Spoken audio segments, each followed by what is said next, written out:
Hey home bakers, it's Jack here at bakewithjack.co.uk, bringing you your weekly bread making tip every single Thursday. And this week I want to show you 5 different ways to stick seeds to your dough so they don't fall off. Roll that theme tune.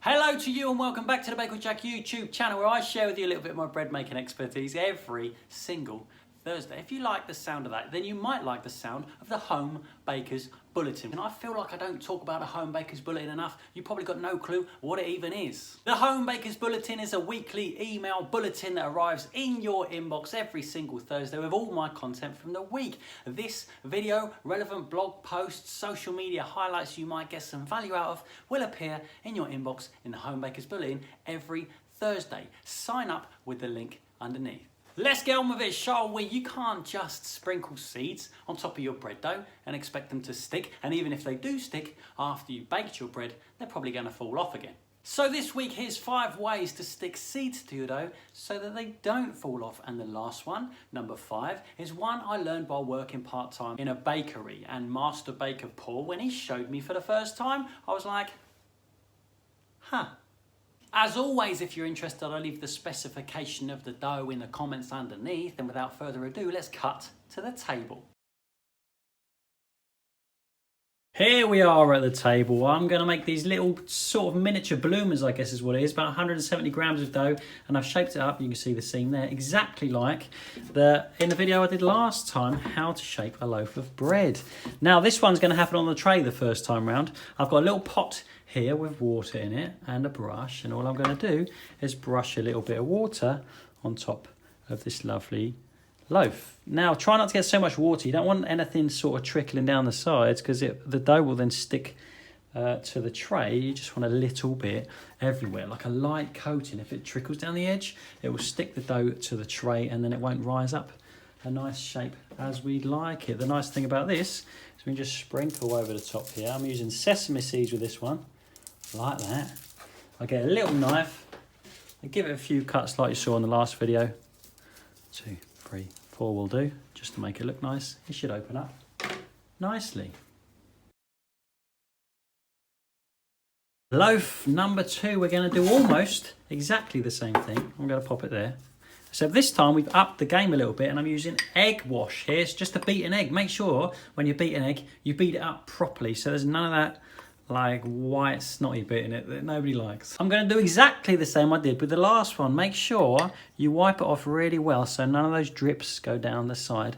And again, a nice light coating. This is a little bit more gluey than the water. It will stick everything a little bit better, and also as a little bonus we get a nice glossy finish. This time around we're going with sesame seeds again, but when you do stuff like this on a tray, a nice thing to do is to mix up your seeds a little bit. You can sprinkle a little bit of that, a little bit of poppy seeds as well. Doesn't that look nice?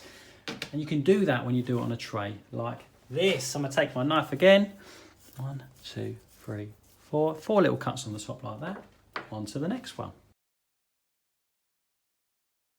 Okay, the third little lovely miniature bloomer of the day. Here it goes, we'll pop it on here. This time we're changing the game again. Check this out. This is a spray bottle. It's like a plant mister that you buy from a shop. Don't use some washed out bleach bottle. That's a really bad idea. Just use something properly clean, fill it just with water, and we're going to give this a little spritz. This technique I like to call the spray and sprinkle technique, because what we do is we give it a little spritz, lightly mist it all over, grab yourself some seeds and have a little sprinkle. The spray and sprinkle. It's a little bit more technical than the one with the brush, the spray and sprinkle technique, and this time we're going with Linseeds 2 colours.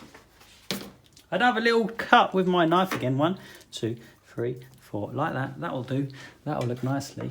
Let's move on to number 4. Now this is a nice straightforward way of doing things, right? But as you can see, there are literally seeds everywhere, all over the tray. So for number 4, we change up the game slightly. I'm going to set up myself a little station here. I'm going to use poppy seeds this time around and the spray gun. Again, this is the spray and dip technique, which by the name you may have gathered, goes a little bit like this. We spray the top of the dough, we pick it up, we roll it in there. We get a little bit better coverage this way.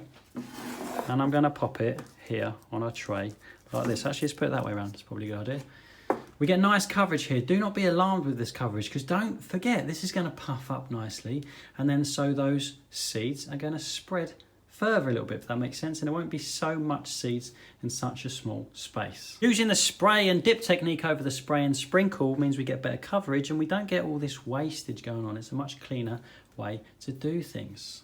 Next up, bread number 5. Method number 4 here, you can see, makes a lot of mess, okay? There's literally water all over the place, but don't worry, because this is the way I learned at the bakery. First, we need like a little chopping board like this one's perfect, and a J cloth. I've got some water in the jug. I'm just going to liberally douse this cloth with water, make it really, really wet. Really, really wet, like this, right?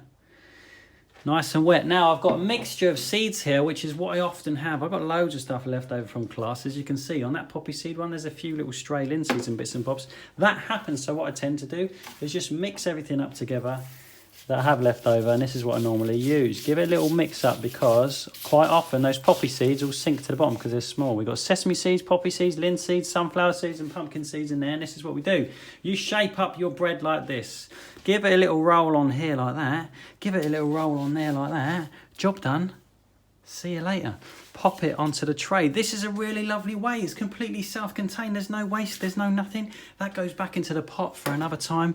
That can dry out, ready for another time. I'm going to slash this one exactly like I did with the rest. I'm also going to slash that one because I forgot. Don't know if you noticed that. 1, 2, 3, 4. This is going to be a bit more tricky to slash because we've got big seeds on here, yeah? Those pumpkin seeds and sunflower seeds might cause us a problem. They might be all right. Sometimes you get straight through it. Oh, like that. And that'll be lovely. I'm going to let these prove up for a little while and then bake them.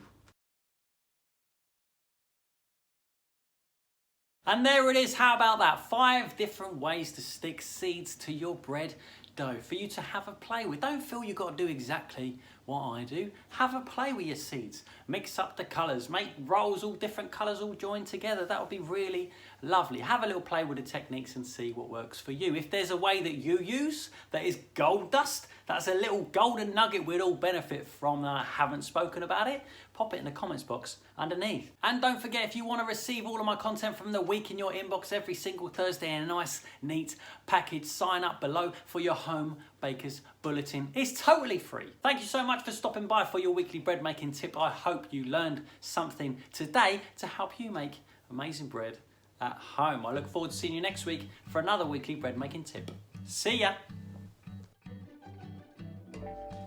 Thanks so much for stopping by for your weekly bread making tip. I do hope you enjoyed it. And don't forget, if you're looking for bread making bits and bobs, you just might find what you need at the Bake with Jack online shop, including these brand new Bake with Jack bundles. Visit bakewithjack.co.uk/shop, shipping to you all over the world. See you next week.